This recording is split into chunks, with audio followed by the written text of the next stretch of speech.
Les intérieurs étaient des havres de paix avant et c'est plus du tout le cas. Ouais, ça devient compliqué de vivre à Paris. C'est pas fait pour ça. Mais là, c'est vraiment impressionnant. Là où je suis à 2 mètres de la fenêtre, je sens pas du tout la frais qui passe. Non, même moi, je suis là, je suis à même pas, même pas 1 mètre et il n'y a pas d'air frais qui rentre. Et en fait, maintenant, c'est devenu un handicap, le fait que y ait du soleil tout le temps. Mais vous voulez voir l'appartement ? La vague de chaleur qui a traversé la capitale et la France est terminée. D'ailleurs, on le voit bien, il pleut et il fait pas très très chaud. Et pourtant, certains Parisiens souffrent encore énormément de la chaleur dans leur appartement. C'est l'inertie thermique. En fait, les matériaux et les appartements rendent encore toute cette chaleur qu'ils ont emmagasinée pendant plusieurs jours, plus d'une semaine.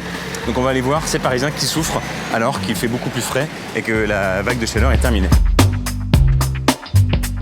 Là, il fait plus frais aujourd'hui, mais chez vous, il fait encore chaud. Il fait au moins 27 degrés. Ça, quand il fait super chaud, il fait plus de 30 degrés dans l'appart, ça baisse pas, même la nuit. Et puis après, ça met pas mal de temps à baisser. Là, j'ai ouvert les fenêtres en espérant qu'il pleuve pas trop pour que ça inonde pas l'appart.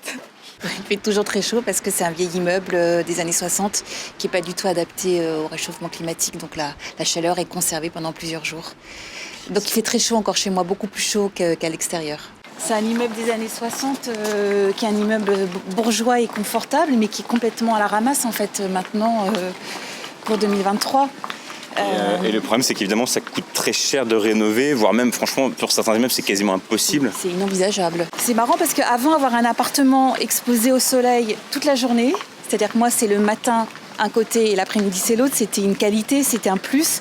Maintenant, c'est devenu un malus en fait. Effectivement, on sent que dans le hall et évidemment dans l'ascenseur aussi, déjà il fait encore très chaud. Voilà, l'ascenseur, ça y est, on se met à ruisseler quoi, alors que ça fait 2 jours que les températures ont baissé quoi. Il y a 30-40 ans, c'était vraiment un appartement plutôt qu'on rêvait d'avoir, c'était bien d'être ici quoi. C'était du standing parce que très lumineux et avec du soleil tout le temps. Mes grands-parents qui étaient polonais, qui adoraient le soleil, pour eux c'était du luxe que d'avoir du soleil tout le temps. Et la pauvreté c'était d'avoir des appartements sombres et pas exposés. On montre chaque de plomb alors que tout est ouvert tout le temps.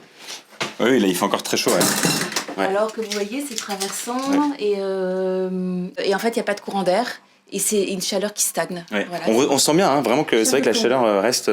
Oui, là on est bien, mais vraiment chez moi là il fait super chaud quoi. Votre logement il serait un peu présentable, juste pour vous montrer un peu où c'est le bazar. Vous avez pas laisser faire le lit et ça peut être possible. C'est vrai, ça serait sympa. Alors on va rentrer chez Mathieu. Et effectivement, c'est vrai que alors qu'il fait frais dehors, là il fait encore super chaud quoi. On se croirait encore en épisode de chaleur en fait. Ah oui, moi j'ai pas vu la différence. C'est vrai que sauf quand je regarde l'extérieur et que je vois le temps qu'il fait. Mais sinon à l'intérieur on a vraiment l'impression que c'est la même chose quoi, qu'il fasse 30 dehors ou là il fait 20, 22, j'ai l'impression qu'ici il fait 28 quoi.